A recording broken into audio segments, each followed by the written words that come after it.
नाजरीन, भारत में एक शख्स ने मशहूर दुकान से समोसा खरीदा जिसमें से मेंढक की टांग निकल आई। भारतीय मीडिया के मुताबिक ये वाकया रियासत उत्तर प्रदेश के शहर गाजियाबाद में पेश आया, जहां एक शख्स मशहूर दुकान से समोसा खरीदने गया। इस शख्स ने समोसा खरीदा और खाने लगा, लेकिन मुझे देखकर हैरान रह गया कि इसमें मेंढक की टांग थी। गुस्से के मारे मुतासरा शख्स ने पुलिस को शिकायत कर दी। पुलिस ने शिकायत पर फौरी कार्रवाई करते हुए दुकान पर छापा मारा और मालिक को गिरफ्तार कर लिया, जबकि महकमा फूड की जानिब से दुकान में मौजूद खाने के नमूनों को टेस्ट के लिए भेज दिया गया। मीडिया रिपोर्ट्स के मुताबिक इस वाक़े का खुलासा उस शख्स ने सोशल मीडिया पर भी किया और भारत की फूड एंड सेफ्टी कंट्रोल पर सवाल उठाए, जिसके बाद सोशल मीडिया सार्फिन की जानिब से सफाई गिना की सूरत हाल पर गम और गुस्से का इजहार किया गया।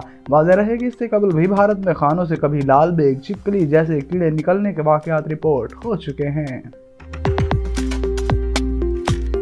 नाजरीन, चीन में एक मुलाजिम छुट्टी किए बगैर मुसलसल काम करने की वजह से जिस्मानी अज़ा फेल होने के सबब इंतकाल कर गया। नौकरी कोई भी हो, मुलाजिम के लिए ज़रूरी है कि वो हफ्ते में कम अज़ कम एक छुट्टी ज़रूर करे ताकि वो जिस्मानी और जहनी तौर पर सुकून में रह सके। लेकिन अगर छुट्टी किए बगैर मुसलसल काम करते रहेंगे तो यकीनी तौर पर जिस्मानी और जहनी सेहत दोनों पर बुरे असरात मुरतब होंगे। गैर मुल्की मीडिया रिपोर्ट्स के मुताबिक चीन में अपनी नौयत का एक अनोखा वाक़या पेश आया, जहाँ एक मुलाजिम छुट्टी के बगैर मुसलसल काम करने की वजह से जान से हाथ धो बैठा। रिपोर्ट के मुताबिक चीन के सूबे ज़ीजियांग में 30 साल पेंटर एबाओ ने 104 दिन में सिर्फ एक छुट्टी की। मुसलसल काम करने की वजह से इसके कई जिस्मानी अज़ा फेल हो गए और वह इंतकाल कर गया। रिपोर्ट में बताया गया है कि गुज़िश्ता साल फरवरी में एबाओ ने पेंटर के तौर पर एक मुकामी कंपनी में मुलाजमत का मुआहदा किया, जो इस साल जनवरी तक जारी रहना था, लेकिन इसे मशरकी चीन के शहर जोशान में एक और दूसरे प्रोजेक्ट पर काम करने के लिए भेज दिया गया। एबाओ ने मुआहदे पर दस्तखत करने के बाद गुज़िश्ता साल फरवरी से मई तक 104 दिन रोजाना काम किया। इस दौरान सिर्फ 6 अप्रैल को इसने एक छुट्टी की थी। रिपोर्ट के मुताबिक 25 मई को चीनी मुलाजिम को ऐसा महसूस हुआ कि वो शदीद बीमार हो रहा है। 28 मई को इसकी हालत तेजी से बिगड़ गई, जिसके बाद इसके साथियों ने इसे अस्पताल में दाखिल करवाया, जहां इसे फेफड़ों में इन्फेक्शन और सांस की तकलीफ और कई दूसरी बीमारियों की तशखीस हुई। इसके बाद वो 1 जून को इंतकाल कर गया।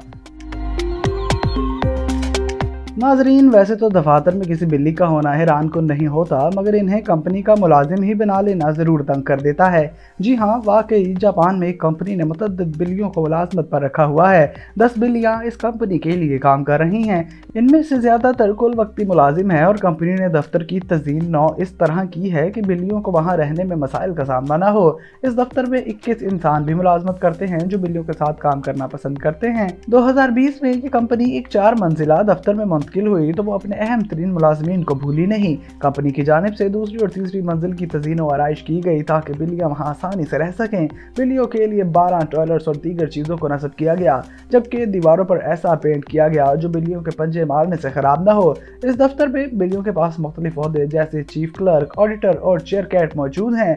फीटोबा नामी बिल्ली चेयर कैट है, जिसकी उम्र 20 साल है और कंपनी का सबसे आला ओहदा इसके पास है।